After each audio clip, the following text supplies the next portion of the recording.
How's it going, everybody? Today's Saturday, May 5th. Cinco de Mayo, if you will. If you're into all that. Pretty nice day. Got a lot of work done. Go take a look. The world's getting greener. The hillsides are coming alive. A little bit on the trees. Some trees that I don't want them to be on. These are the ones that I've been cutting up for my terrace. These nasty ass trees. They're everywhere. And I chopped it all up. I was gonna put the grapevine on that originally, and decided against it now. I'm gonna run the fence here, so I'm cutting that down at some point.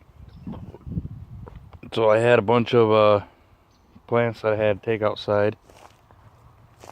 So I had 5 onions that I planted. I started with 6. One died inside. These don't look very fruitful, but we'll see if they pan out or not. And then the spinach is actually coming alive here.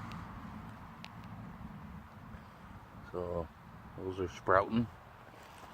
It came in from seed, so that's cool.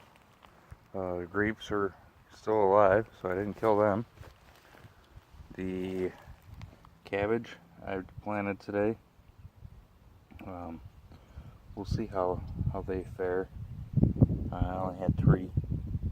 We don't really eat cabbage, but it'll be cool. I'll eat it. Nobody else in the house will eat it. I'm a big corned beef and cabbage fan, and I'm the only one out of the whole family. The okra's not doing anything. Peas aren't doing anything. We'll see how that goes. I planted a rock. So there's my rock that I planted. So there was a chipmunk hole under that, and so I put the rock there because it's in the middle of my garden. So of course the chipmunk just dug around it, another hole. So obviously I cannot have a chipmunk in my garden.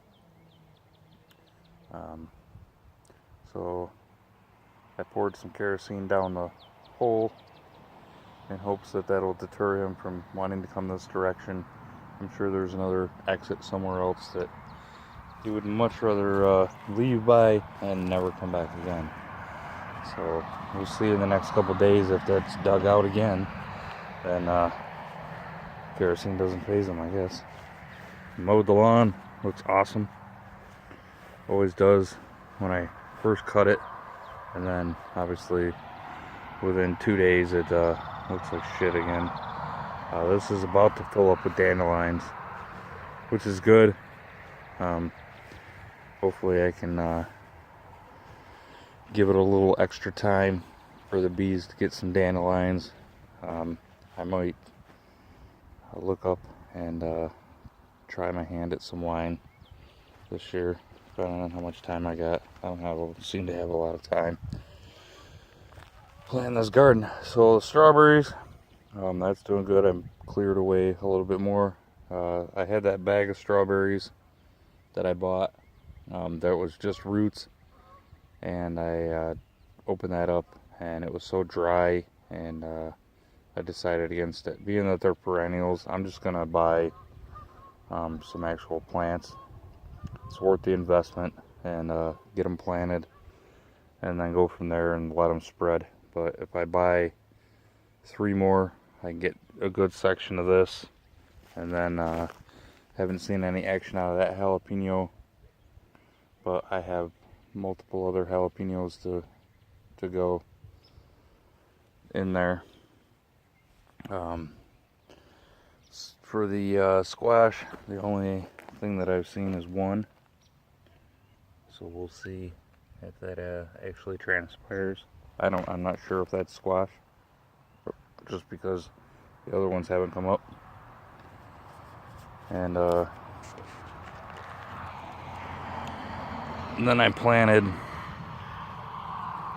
step down here. Then I planted the cauliflower that was growing inside. I had 4 of them. Hopefully they live. We'll see. They're weird. They tend to die. The leaves were dying, but then in the middle there's another one growing. So I'm assuming that's how it's supposed to go. But we'll see. And then I have 3 rhubarb plants that didn't look very nice inside the house, and obviously don't look very nice outside the house. This one's probably the best one. I had 5, and I got 2 that are really good.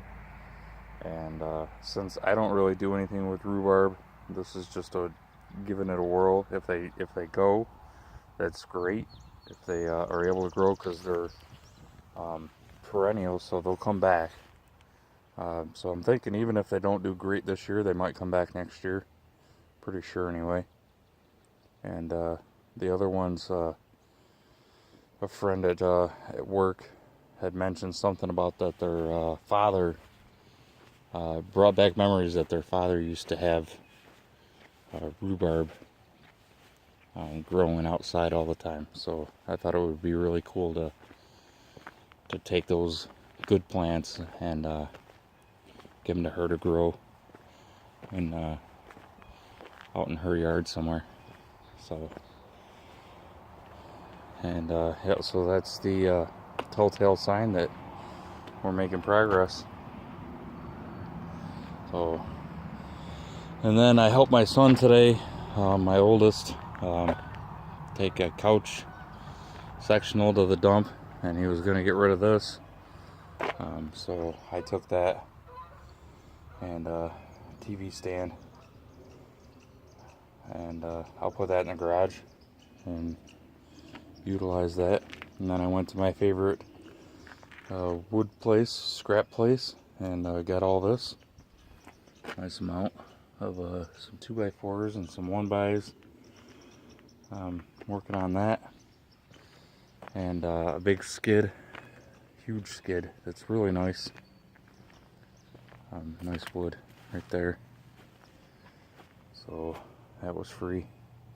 They had another one that had some really nice 4x4s on it. I really tried to get it.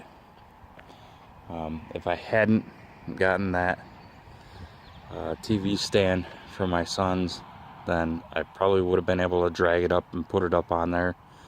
But because I had that, I tried to tear it apart, and man, I tell you, I even brought the sledgehammer, and it just wasn't breaking apart very easily, so it wasn't worth the effort.